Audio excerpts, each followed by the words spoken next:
All right. Confessions from a failed pro gamer. Good stuff. You know, Chillin's kind of underrated. He's a pretty good marksman. And a very, very strong finish by Ninja Oh, Killer with that outtake FGC? Johnny. But McChillin is going right back in there. For 6 years, I traveled around the country chasing a dream. I played video games all my life and liked them so much, I wanted to make a career out of them. Damn, 6 years, dude, of taking like video games like super seriously to the point where you want to like call yourself a pro. That takes some dedication.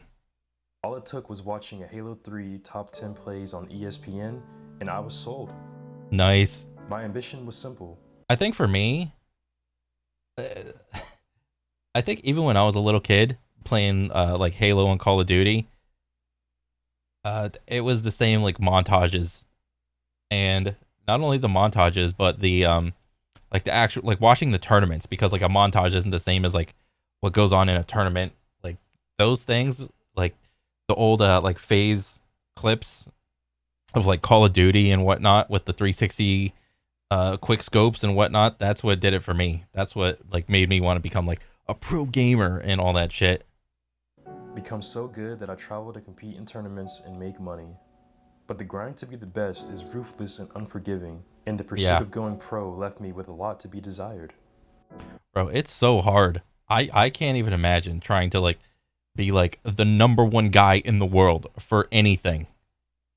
Because whatever skill you choose, not only do you have to just like play that thing every day, do that thing every day, you have to learn like every in and out of it, probably more so than what you would expect. And especially in the situation of like a fighting game community, because it's like I think the fighting games that you see, like the 1v1 fighting games, outside of like modded controllers and shit like that, fighting games are some of the most like has like the most competitive integrity that go on, but like within the communities, like outside of the modded controllers, outside of like the heckling that you hear. I mean, like like the only thing that you could do differently is like put these players like inside of like a soundproof room, and I don't know, maybe some players would like playing next to the person, maybe some players would like playing on the opposite side of a person, maybe some players would like to just not even have to be in the same room as another player. But I mean, it is what it is for most of these games. It's like your opponent is right there, right next to you. But yeah, like fighting games, there's so much competitive integrity, and it's like a lot of the times I think like the top 1% of like gamers within their given game, they just go off like the vouch system on like how good they are. It's like, yeah, I can vouch for him, he's pretty good, and so on and so forth. So yeah, man. This is Confessions from a Failed Pro Gamer.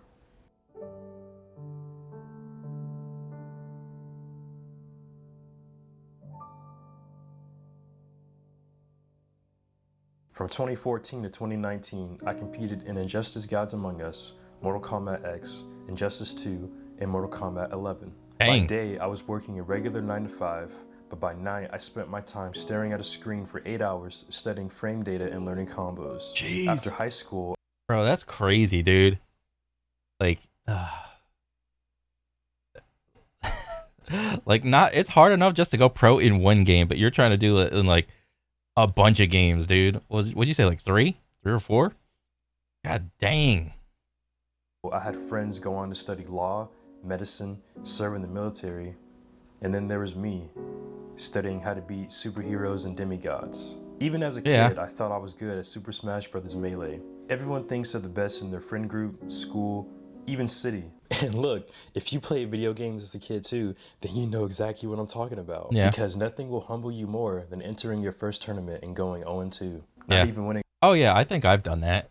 That happened to me for like a local tournament in playing like Super Smash Brothers or whatever, or God, fucking Marvel vs. Capcom 3 when that shit first came out. at the local EB games at the time, bro. Like, I was like okay at fighting like my friends. We would go like 50-50, 60-40 sometimes. But then you're like the biggest fish in the pond, but then you take a step out and you start to swim in the ocean, and then all of a sudden you realize, "Oh my god, there's bigger fish." I am horrible at this game. These guys these guys are good at the game. The people that can like test themselves over and over again to complete like strangers. And that's crazy. A round or a game, sometimes not even landing a hit. Or you could be like me and get flawless on stream in front of thousands of people. Go. In the corner, this is going to do a lot of damage, and Ayate starting things off hot with a flawless victory round. It took me about a year to develop the skills and fundamentals before I traveled to local events in my state and actually placed in the money. Unfortunately, that was as far as my skills took me. I've won small events, locals with 20 to 30 people, but the majors, the tournaments with hundreds or thousands of players from all over the world with pot bonuses of tens of thousands of dollars, I never made it, and it cost me. See, back then, video games... Bro, like you could talk about like the different levels of gaming all the way up to professional level, and it's like there's casual, which is like essentially everybody, and then the next level is like maybe you go on like the ladder of your game and you start doing really good on the ladder, and then maybe you get like to the top tier rank on your ladder, like somewhere up there, and then maybe you start going to like local tournaments to try to figure out how good you are compared to other people. And then, you know, after that, after you're good at like get good at like doing local tournaments, maybe you travel around the state like you said. Because I mean, I couldn't imagine traveling all around the state of like wherever I live in. That's like some dedication to be like, I think I'm good enough to travel. Like that's a whole nother level, dude. Let alone trying to verse people, like entering Evo and versing people from around the world. That's crazy. These were my whole personality. If I wasn't working, I was on the game grinding out 100+ sets trying to learn character matchups. If we couldn't talk gaming, it was going to be a short conversation.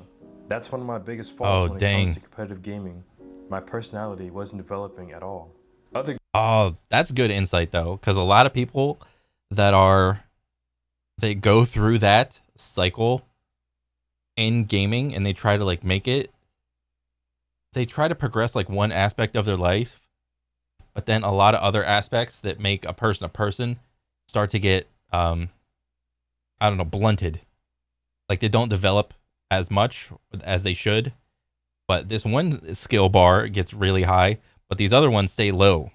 So yeah, 100% true, man. The games that I was good at interested me, like Halo and Gears of War, but I didn't have a team to compete with. Yeah. And that's the beauty of fighting games. Yeah. You can't get carried to a win like you can on any team-based game.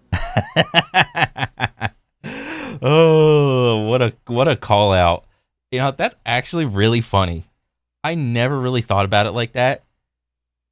The fighting game community versus literally every other team-based game can literally just shit on every other team-based game because they can just say, hey, your team-based game, you can get carried. But in fighting games, for the most part, it's 1v1 and you cannot get carried. That's actually funny. I never thought about that. There's full accountability when playing fighting games. Winning and losing is 100% your fault. Oh yeah. When it came to developing friendships, it was more of an automatic process. Play against the same people in local tournaments or in online sets long enough, and you establish enough familiarity to make becoming friends simple. But many of those friendships are very surface level, not talking about anything outside of video games, so you're not developing a deep, long-lasting relationship. Yeah. We'd become training partners, decide on a tournament we'd go to, and travel there and try to win or at least place in the top 8. That's cool. I mean, but to be fair, I think a lot of people that just even don't play video games, I think people have these type of people in their lives anyway. Like, you can have like work acquaintances or work friends, but like you may not even like go out to like chill with them or go to their house or whatever, but you're still friends at work.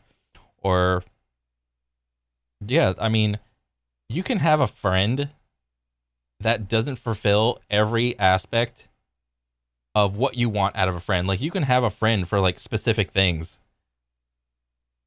which is like completely fine, because you're never going to find the perfect friend. Every friend that you have has some shit wrong with them. So, yeah. Even when traveling to major cities like Chicago and Atlanta, I did no sightseeing, no exploring, no nothing. I either stayed in a convention center or a hotel playing video games with hundreds of sweaty, non-deodorant wearing gamers. Oh, God. Good for you for calling that shit out. Because if you don't call it out, it's not going to change. And there's a huge social aspect of traveling to events. Facing someone in a match was usually the start of my social interaction whenever I was meeting someone outside of my gaming circle. Tournaments provide the perfect environment to work on your social skills, since everyone there has a common interest. General socializing, making friends, even finding a romantic partner are all possible and could even be looked at as a silver lining if you're eliminated early in the bracket. But I never acted. If you eliminated early in the bracket, you can enjoy social skills. Oh my God, that's so funny, dude. Bro, like, the one time I went to an actual, like, fighting game tournament, it was actually a major, I think. It was a CEO, and I think CEO is a major. And I got the little key tag thing up there. Here, let me go get it. Oh.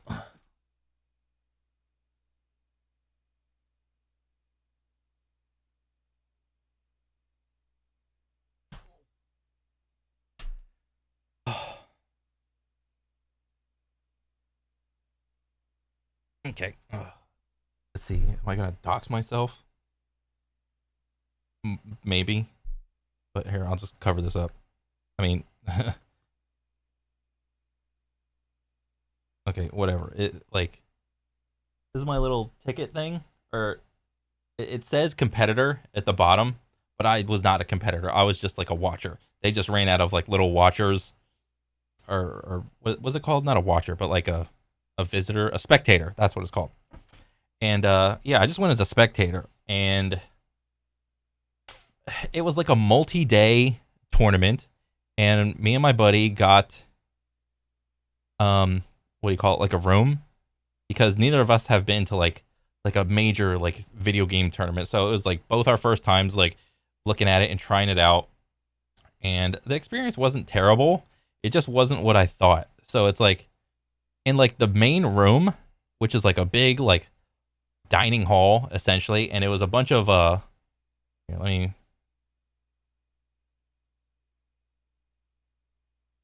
It was like this whole thing would be like a room. Let me see. This. Like, this is the whole room, and okay. What do I want? I want a brush. Okay. Like, if there were like multiple points, this is the whole room, and like let's say there was like a set of doors here, set of doors here, and like a set of doors here. This is like horrible. And then there was like a stage at the front. And in this stage, it had like all projectors. So like this projector would have some game, this projector would have some game, and these were huge. I think there were like 5 or 6 or maybe even more projectors. And there was like a little TV right here with like the 2 competitors, and it would just be like this. So you could, like, the competitors would have like a little TV, but the screen would be like there, and like there would be like a huge chunk of seating. Like, this would be like all the seating section, you know, with like chairs and shit. Like, these will all be like chairs right here, so you can just like sit back and like watch your favorite game. And behind the chairs were like these like little tables divided up into like quarters, and there would be like a console with a TV. So there'd be like the main stages. This would be like the main stage, and there'd be the pools behind you, like just everywhere, like just tables, like pools going on everywhere, pools. So you're kind of in the mix, and if you are like a diehard fighting game fan, You could just rub shoulders with your favorite fighting game bro, and don't save. And I thought that was cool. I saw a lot of people that I recognized, but like the moment I stepped in the tournament, I realized that this is not my audience anymore. Like, I am not the target audience because because when I'm in my own house, I can play whatever video game I want, but I realized very quickly that I was not the norm, or I was an outlier, because like I get I don't know what it was, but like I went to this tournament when I was like 32 or something, and at this point, like I like worked out, and you could like kind of tell like that I worked out. And when I stepped like in there, I was like, I immediately felt like I feel out of my element again in life. I was like, God damn it. I looked at my buddy Darren, and I gave him the look of like, bro, what did we step into? But I mean, it wasn't like a bad experience, but I don't know. I just got bored of it. Is essentially what I'm trying to say. Like for 8 plus, more than 8 hours. I mean, I don't know when the pools were going, when they started to like when they like ended or whatever. But like we hung out there for like 4 to 6 hours.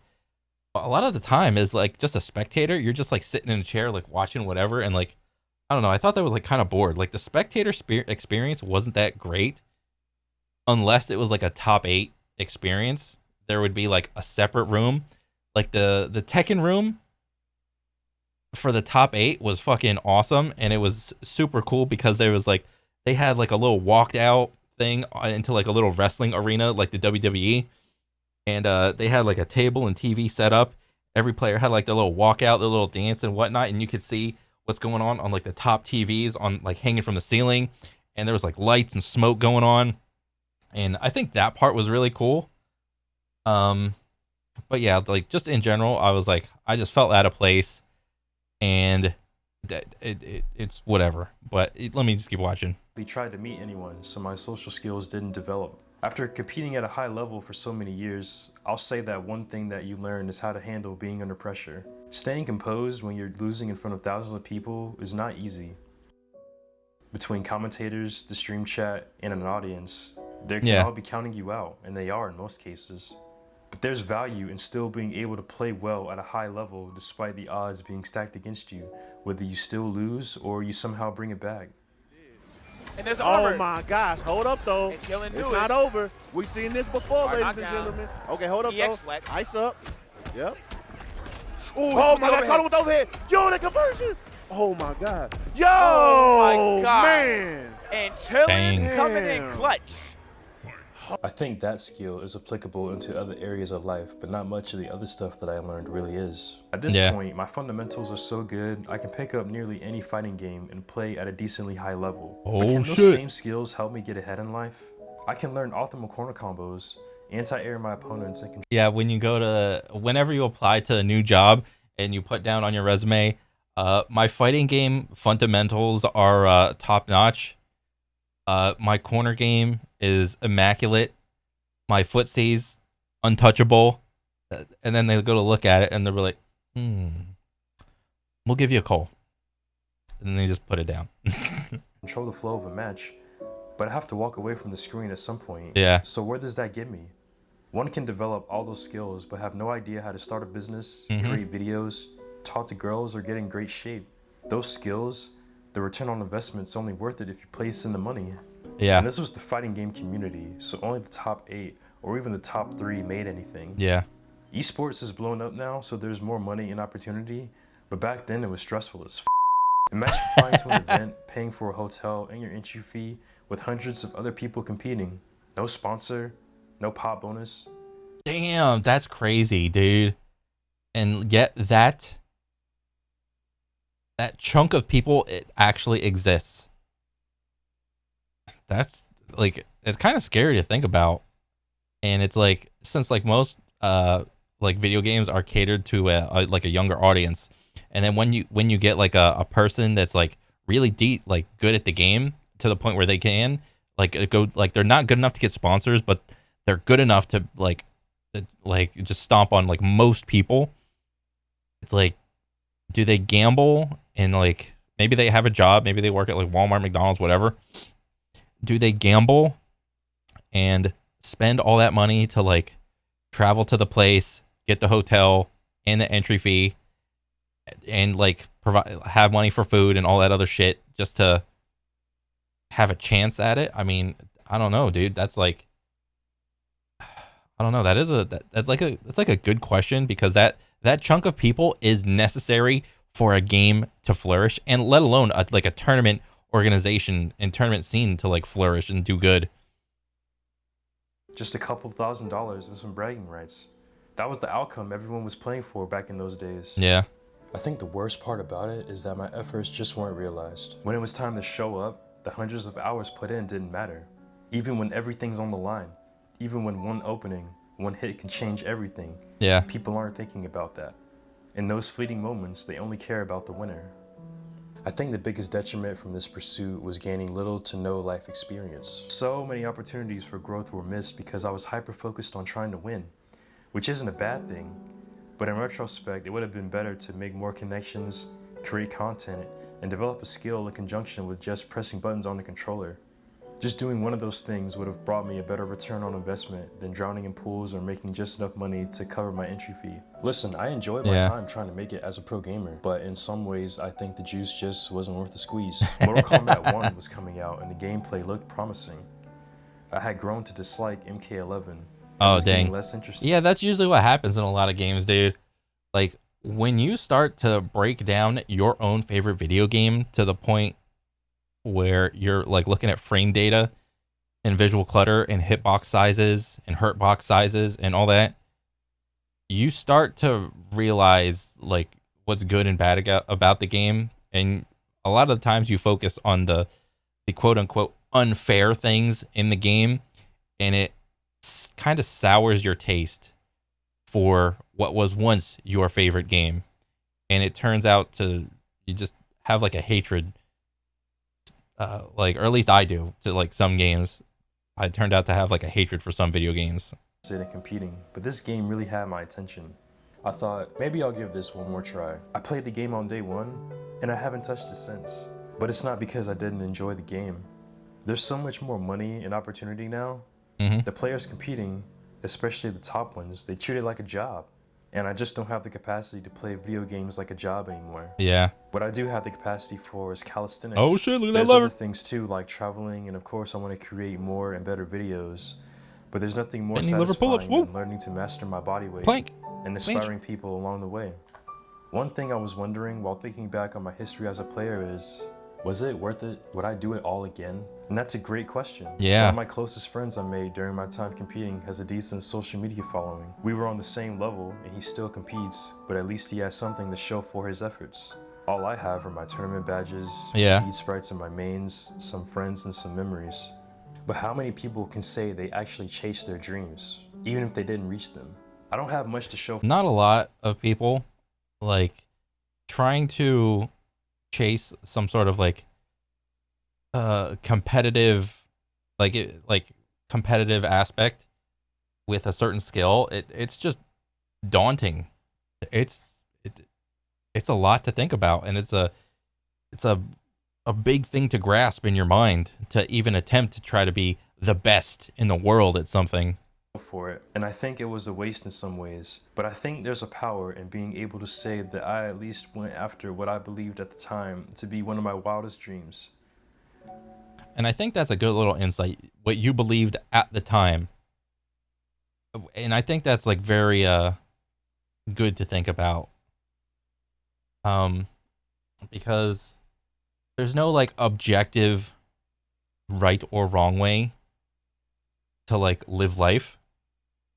It's like, if you want to do this thing and like go after this thing, well then great. But then you can, like, time will go on, and regardless of where you're at, it's just going to be that your mind could change, essentially. Like, what you thought was like worth it may not be worth it to you anymore. And that's 100% okay. To make a living gaming, Even though dreams change and my dreams now look much different, I'm still glad I can say I went for it. This was a nice little video because this is true. I would probably imagine from not just fighting game players, but also like FPS and like actually any like game genre really. But I think it's more prominent in fighting games because within each certain genre of game, there will be some sort of expectation to have like LAN tournaments or online tournaments. So let's look at like Apex Legends, for example. Apex Legends has like, was it like 1 or 2 like LAN tournaments, or I forgot, was it like 3 or 4, something like it's like they have only like I think 3 or 4 LAN tournaments a year for like the ALGS, and that's it. Everything else is done online. All the other tournaments done online, whatever. But when it comes to the genre of fighting games, there has been a history of fighting games being done in person, like fighting game tournaments being done in person. So because of that familiarity, it's like the fighting game genre is more or less more expected to have like in-person tournaments, as opposed to, like, I'm sure there's a ton of like online tournaments and shit, but you're got like it's just a different experience when you have a like an online or an in-person tournament, and it's more common, I would think, for fighting the fighting game genre than it is for like a shooting game genre.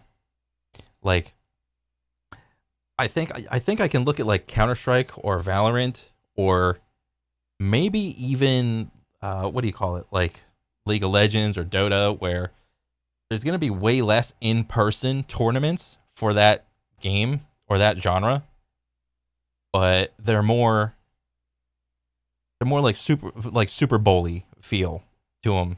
Whereas in the fighting game tournament, it feels like there's minors and majors, and everybody gives a shit about like the major tournaments, and then on top of it, there's Evo, which is like the world tournament for fighting games. So, yeah, I mean, I think this was a cool little video that gives insight into like that just before pro period for video games and how much it takes a toll on people. So I think this was a really good video. Awesome.